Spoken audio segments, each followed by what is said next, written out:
Hoy les proponemos un viaje al pasado, a nuestro pasado. Nos trasladamos hasta la Sierra de Carpurias, en los valles de Benavente, en el norte de la provincia de Zamora.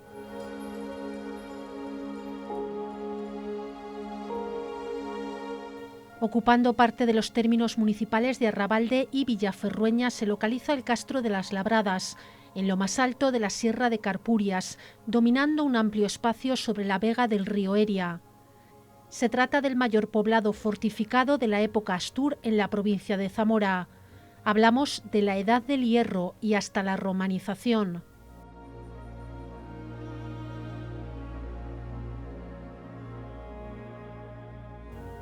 En el poblado destacan su excepcional estructura defensiva y sus dos espléndidos tesoros, compuestos fundamentalmente de grandes joyas en oro y depositado actualmente en el Museo Provincial.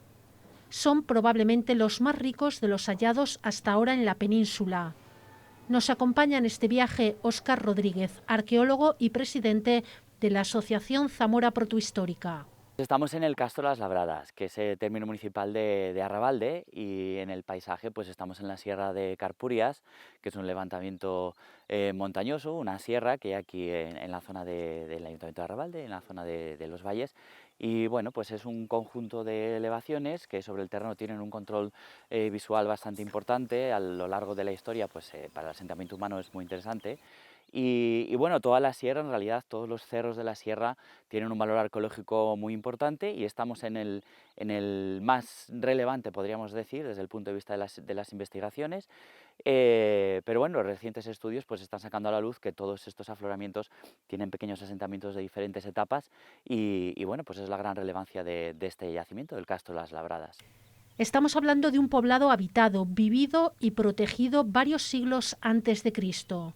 El Castro de las Labradas es un asentamiento fortificado, un asentamiento castreño que popularmente se conoce, ¿no? Los castros son asentamientos fortificados en altura que se ubican cronológicamente en la Edad del Hierro. La Edad del Hierro es un periodo histórico que va entre los siglos VIII antes de Cristo hasta la llegada de la romanización. Se divide en dos etapas, la primera y la segunda Edad del Hierro, y bueno, el Castro de las Labradas se conoce desde excavaciones que se han realizado desde los años 70, que tiene diversas etapas de población, incluso anteriores a la Edad del Hierro, ¿no? Es decir, pues estaríamos hablando de una población en torno al siglo VIII, VII antes de Cristo, en unas pequeñas catas, excavaciones arqueológicas que se hicieron en los años 70 y 80, y luego pues ha ido poblando a lo largo del tiempo, pero lo que más se conoce, que es los vestigios que tenemos actualmente, los hallazgos históricos arqueológicos del yacimiento y las estructuras que se han podido reconstruir, pertenecen a la Segunda Edad del Hierro, a la fase final de la Segunda Edad del Hierro.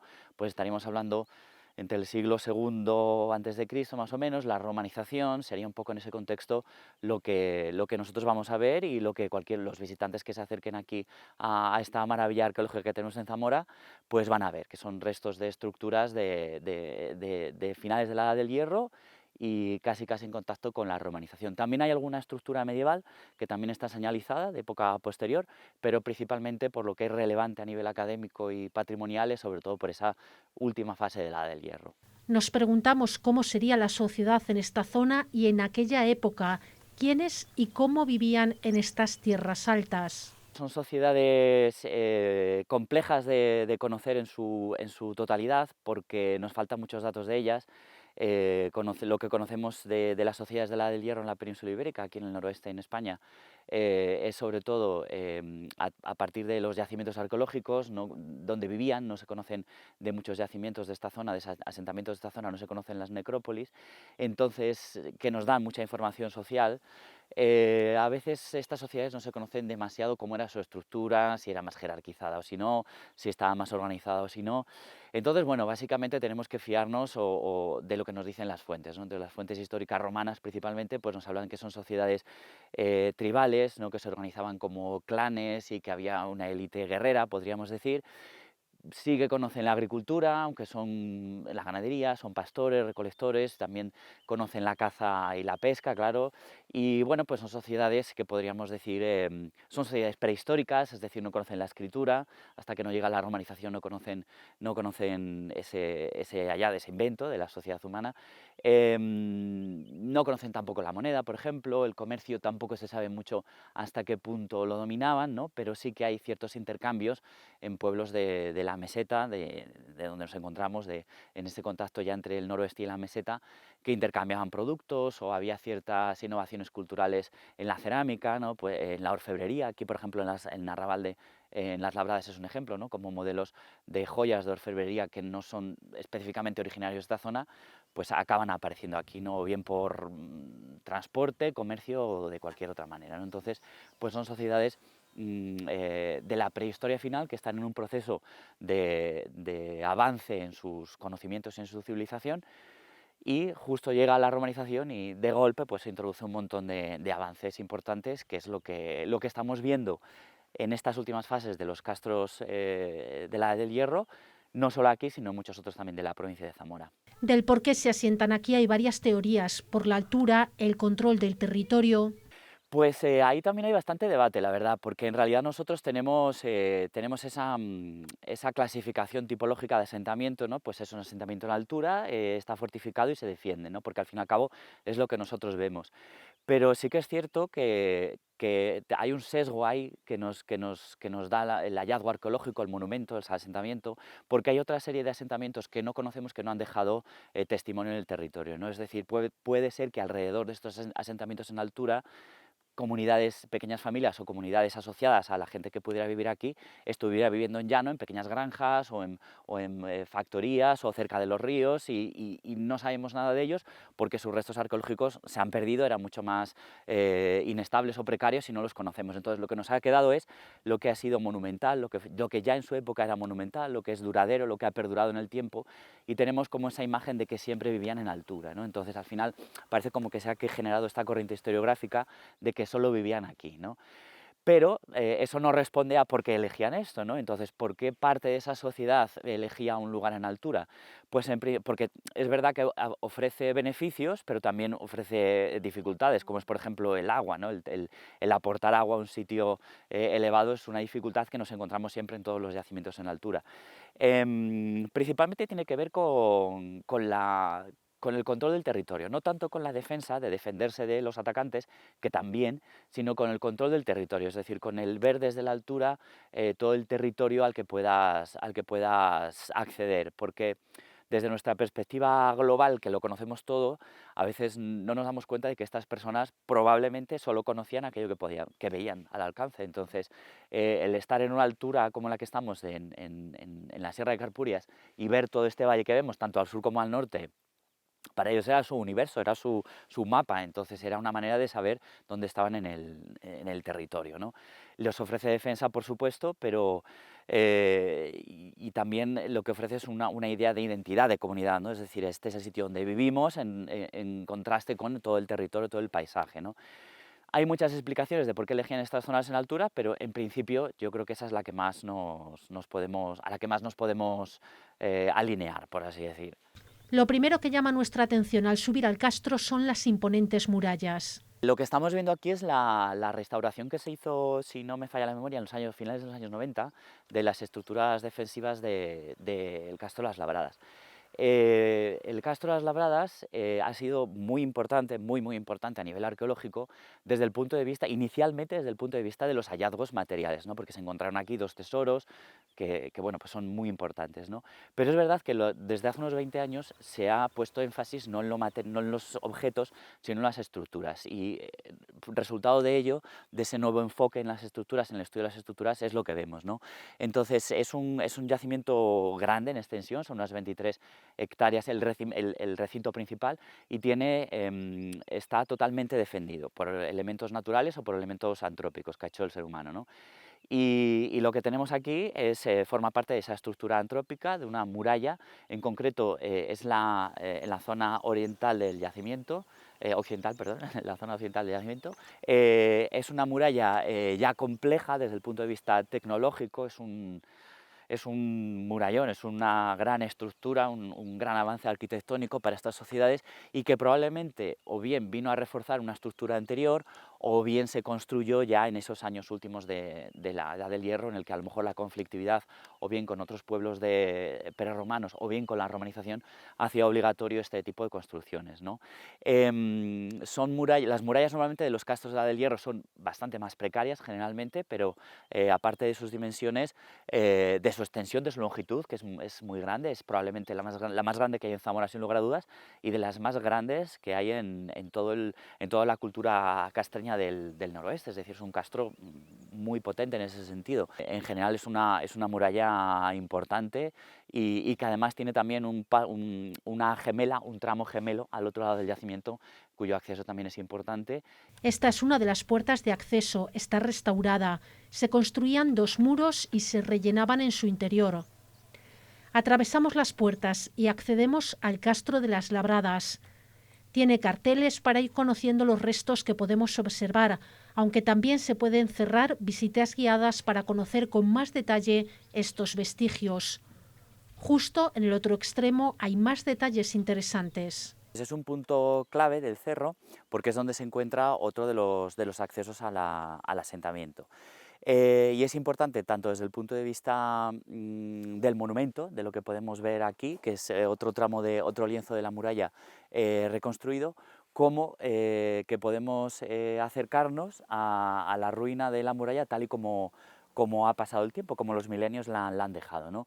Entonces, lo que hay entre medias de este tramo de aquí, que es el reconstruido, el acceso, y el otro tramo que tenemos más adelante sería la ruina, pero también detrás, si se sigue el propio trazado de la muralla, a medida que nos acercamos a la roca, al cerro, pues se ve la línea de ese derrumbe, que es lo que los arqueólogos nos encontramos antes de que se haga una restauración, y en el extremo, pues bueno, se identificó una torre o una construcción turriforme, que es lo que le da también importancia y relevancia a este punto, ¿no? Que es un acceso, es una oportunidad para el visitante de enfrentarse a lo reconstruido y a lo que ha dejado el tiempo, y también para los que habitaron aquí en su momento era un lugar importante, puesto que estaba defendido por varios elementos, ¿no? No solo por la propia muralla, sino también por las rocas naturales, la defensa natural que aprovechan, y luego más adelante una torre, ¿no? Cuando entran en ruinas estas estructuras es difícil de saber con exactitud. Es posible, según Rodríguez, que se abandonara la zona después del siglo I y a partir de ahí fueran perdiendo uso y decayendo poco a poco. Entre los hallazgos arqueológicos de la zona destaca la presencia de piedras hincadas. También así que se construye ya en los primeros estudios y luego a lo largo de las diferentes investigaciones en los años 90 y principios del 2000 se identificó que en esta ladera de aquí un campo de piedras hincadas. Las piedras hincadas es un recurso defensivo, es un área en la que los habitantes de la Edad del Hierro hincaban piedras hincadas, ¿no? Para evitar, bueno, tiene varias explicaciones, ¿no? Algunas de ellas son simbólicas, pero otras son para evitar el acceso, ¿no? No tanto, o para redirigir el acceso, ¿no? Entonces lo que estamos viendo aquí en esta zona del Castro, quizás más que en el otro tramo, que en el tramo occidental, es que es una zona mucho más estratégica, porque necesitan entrar y salir, eso es algo que se necesita, pero una muralla siempre hay que balancear un poco el riesgo y la rentabilidad, ¿no? Porque si encierro todo no puedo salir ni puedo meter recursos, pero y si lo abro todo me conquistan, ¿no? Entonces hay que intentar encontrar ese equilibrio, y en este punto se identifica bastante bien esa situación, ¿no? Porque es un acceso, es un punto vulnerable, pero a la vez los pobladores lo han reforzado muchísimo, ¿no? Y las piedras hincadas tenían esa función, es decir, el único punto por aquí por el que vamos a entrar y vamos a salir es el que yo controlo y que está fortificado, ¿no? Entonces tenía esa finalidad. Las piedras hincadas es un tipo de recurso defensivo que encontramos en esta zona en el noroeste de Zamora, en algunas zonas también en Castilla y León, en los castros betones, y también en la zona de Soria, los castros pelendones, pero en general, y en algunas otras zonas del mundo ibero también, pero en general no es un elemento defensivo muy común en la Edad del Hierro. Hay ejemplos también en las Islas Británicas. Entonces, bueno, es otro elemento más, otro hito más de este asentamiento para ponerlo como uno de los más importantes de la cultura de la Edad del Hierro de la península ibérica. Y justo enfrente de este castro nos encontramos con este otro cerro, el del Marrón. El Castro de las Labradas es un poco el yacimiento más llamativo de toda la Sierra de Carpurias, ¿no? También está en una zona más elevada, pero todo lo que es la hilera de cerros, de elevaciones que hay en la Sierra de Carpurias, se ha ido fortificando a lo largo del tiempo, ¿no? Entonces, justo en conexión visual y quizás también arquitectónica, tendríamos que estudiarlo, estamos en ese proceso también, está el Cerro del Marrón, que es esta elevación, este montículo que tenemos aquí, que también es un asentamiento que está fortificado, que tiene una muralla a su alrededor, que empieza, los primeros trazos empiezan justo a los pies del cerro, pero en el resto del recorrido del perímetro del cerro ahí está muy fortificado, la muralla no está reconstruida, se conserva, algunas hileras se conservan en pie incluso desde aquella época, o sea que se conserva bastante bien y es mucho menos conocido, pero también invito a toda la gente que venga a Rabalde y a las Labradas, no solo quedarse en las Labradas, que está genial, pero también acercarse aquí, por lo menos, pues vislumbrar este cerro que también tenía una función defensiva importante, ¿no? Está menos estudiado, eso es cierto, se conoce también desde los años 70-80, se han hecho varias prospecciones, pero así como aquí en las Labradas sí que ha habido excavaciones y ha habido reconstrucciones, en el Marrón no se han realizado, ¿no? Pero tiene un potencial enorme y bueno, desde Zamora Protohistórica es un poco en lo que estamos trabajando, también realzar un poco los otros yacimientos de la Sierra de Carpurias que puedan estar en conexión con el yacimiento principal. Pero yo creo que es un asentamiento que está vinculado no tanto a la población del asentamiento, sino a un momento específico de la población del asentamiento, que necesitaran por alguna razón específica hacer este ampliamiento, ¿no? La hipótesis que cobra más sentido actualmente es la bélica, que en un momento de crisis bélica importante, de invasión o bien romana, que es la teoría que avanza más rápidamente o que avanza con más potencia, o bien con cualquier otro contexto, ¿no?, bélico, pues se hace una ampliación de lo que es el asentamiento principal para alejar el ataque del lugar de asentamiento principal hacia otro, ¿no? Pero también otras hipótesis. En la zona más elevada hay una construcción turriforme, hay una torre de grandísimas dimensiones, como si fuera una atalaya, que cabe la posibilidad incluso de que fuera hasta posterior, o sea, que no haya una conexión cronológica entre los dos, que a lo mejor cuando se construyó el Marrón las Labradas ya estaba abandonado, no lo sabemos, son todo hipótesis. Y siguiendo la sierra hay otros dos yacimientos, la Mina y la Mina 2.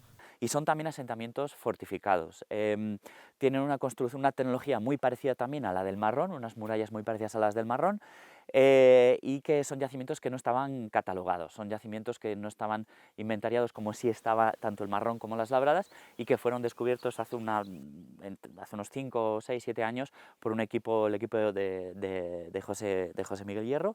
Y bueno, pues son yacimientos también fortificados que estamos estudiándolos precisamente en este momento para saber cuál es su conexión, ¿no? La teoría, de nuevo, que más potencia está teniendo es que son asentamientos que se construyen en conflicto con los romanos, es decir, que serían dos asentamientos que los romanos construyen para desde ahí centralizar el asedio al yacimiento de las Labradas. Que se sepa que toda la sierra tiene una serie de yacimientos fortificados que le da muchísimo valor patrimonial. Dentro del yacimiento nos situamos ahora casi en la zona central para hablar de uno de los hallazgos arqueológicos más importantes de esta zona, los conocidos como tesoros de Arrabalde. Aparecieron dos, uno en 1980 y otro en 1987. Pues hemos vuelto para atrás a nuestros pasos para volver a entrar en el yacimiento y ubicarnos en una de las áreas, uno de los entornos también más importantes, más significativos del Castro, que es donde se ubicó, donde se encontró el primero de los tesoros de Arrabalde.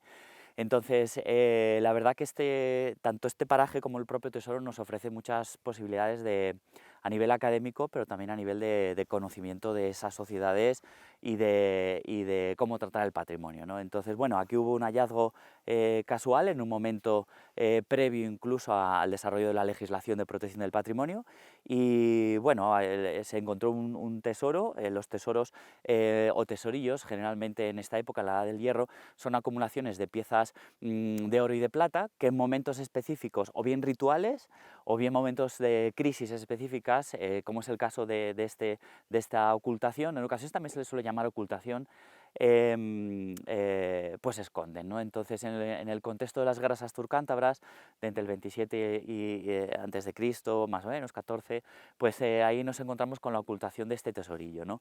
Y está formado por varias piezas, es importante en cantidad y en calidad, de oro y de plata, ¿no? Actualmente está en el Museo de Zamora, es uno de los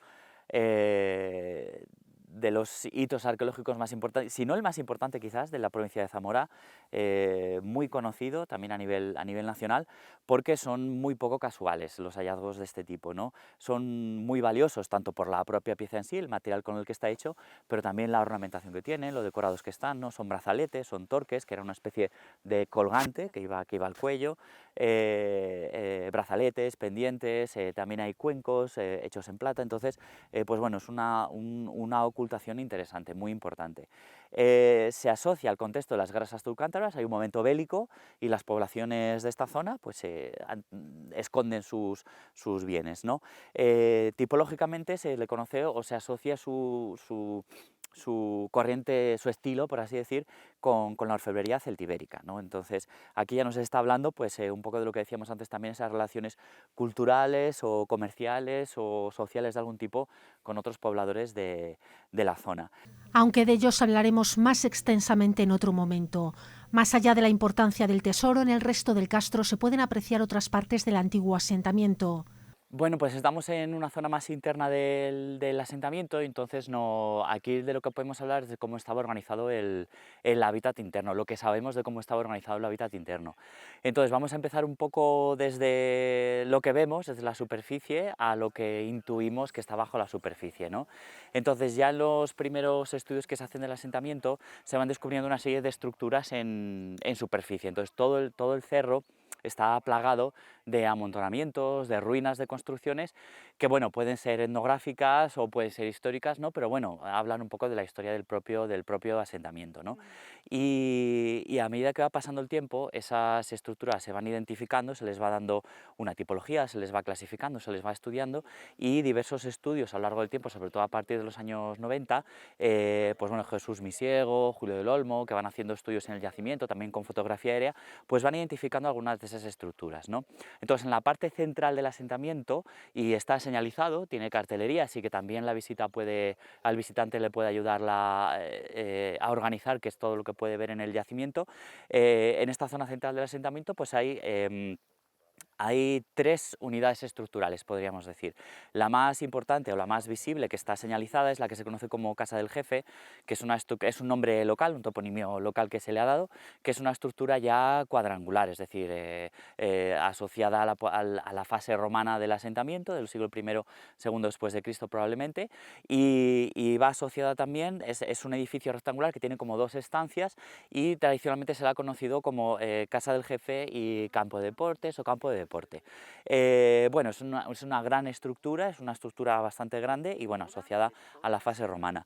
Un poquito más abajo hay una acumulación natural, o pensamos que puede ser natural, que es la poza de Negrurías, y un poquito al noroeste de esa poza también hay unas estructuras que tienen la misma orientación, ¿no? Un poquito norte-sur, ¿no? Son también edificios de esta, según su tipología, pues de esta cronología romana, ¿no? Y el tercer punto en esta zona, la tercera estructura habitacional romana, podríamos decir, desde la muralla suroriental hasta el centro del yacimiento, es una estructura que en superficie se ve muy mal, cuando se pasa por el camino, de hecho se pasa por ella, pero que, bueno, ya el estudio de Jesús Misiego ya la identificó, tiene otra orientación, no es exactamente la misma que la romana, y tiene unas dimensiones mucho más grandes, ¿no? Entonces, a lo mejor podría ser una estructura de época anterior, ¿no? Y este año, en el año 2023-2024, Zamora Protohistórica ha hecho dos tipos de estudios sobre el terreno para ver un poco qué hay bajo la superficie, ¿no? Entonces, se han hecho estudios cartográficos, sobre todo en profundidad, de imagen de satélite, y se han identificado dos zonas de interés que hemos denominado al norte y al sur del camino que se recurre para cruzar el asentamiento, y, bueno, nos hablan un poco de que sí que pudiera haber estructuras en una zona más que en otra, estructuras de planta más circular, y en otra más posible de estructura posible, perdón, más próxima a lo que podría ser un posible asentamiento romano, ¿no? Todo esto lo conocemos gracias a la labor de investigación, entre otras cosas, de asociaciones como Zamora Protohistórica, que dedican su tiempo y su pasión a descubrir nuestra historia para poder contárnosla? Pues se necesita muchas cosas, pero principalmente se necesita recursos humanos, tiempo y dinero. Esas son las tres cosas que se necesitan para hacer siempre una intervención arqueológica. La verdad es que poco a poco, cada vez las universidades pues, incluyen más proyectos de investigación, o sea, bueno, poco a poco se van abriendo, se van haciendo, siempre lo han hecho, ¿no? Pero bueno, que siguen ahí al pie del cañón tratando de investigar desde el punto de vista pues, más académico, ¿no? Desde el punto de vista del asociacionismo, que es un poco Zamora Protohistórica lo que hacemos, pues bueno, estamos muy vinculados también con la universidad en ocasiones. El recurso humano lo ponemos nosotros, pero bueno, generalmente siempre es el tiempo del que disponemos muchas veces porque tenemos nuestras profesiones y hay un equipo de arqueólogos profesionales que se trabajan en la arqueología, pero a lo mejor están en otros proyectos, entonces tenemos siempre que encajar nuestros proyectos de investigación con sus propios calendarios y luego los recursos económicos. Entonces hay intervenciones más fáciles desde el punto de vista económico, ¿no? Pues lo que es algo prospectivo, ¿no? Caminar por el yacimiento, recoger los materiales, fotografía, incluso una prospección con dron que también hemos hecho este año, va aumentando un poquito el precio y desde luego ya una excavación sería, la cantidad que se requiere para hacerla bien es muy elevada.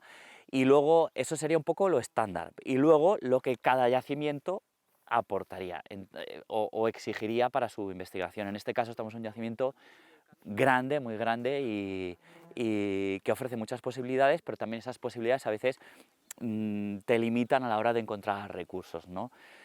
Y ya la guinda del pastel es la complicidad o la ayuda de la administración.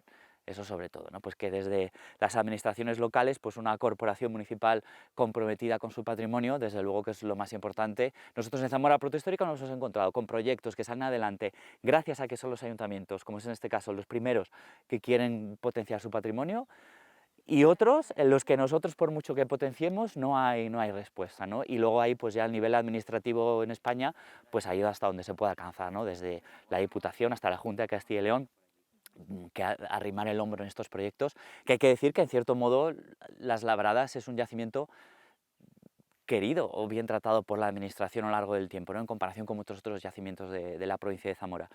Y sobre todo yo creo que en el caso concreto de Las Labradas es un yacimiento muy conocido en la universidad, es un yacimiento muy conocido en la administración, porque yo creo que la Junta de Castilla y León ha invertido en diferentes momentos para investigar y para trabajar este yacimiento, pero yo creo que lo que le falta, que es un poco lo que nosotros desde Zamora Protohistórica nos gusta hacer, es hacerlo popular, por así decir, o sea, que se conozca, que no solo se conozca en la academia o en las administraciones, que lo tienen que conocer porque son quienes lo tienen que cuidar y son los responsables de ello, sino que esto se convierta en algo popular, en algo que la gente lo quiera y que quieran venir a visitarlo, un poco devolverlo a la población. Dejamos el castro, no sin antes echar un último vistazo a sus maravillosas vistas, para bajar a Rabalde y visitar aquí su aula arqueológica, en el que están reproducidos los tesoros y la forma de vida de la Edad de Hierro en esta zona de Las Labradas. Una visita a la zona de Las Labradas muy recomendada, se puede hacer de manera libre y gratuita o concertando visitas guiadas. Una forma perfecta de acercarnos y pisar, en el mejor de los sentidos, nuestra historia.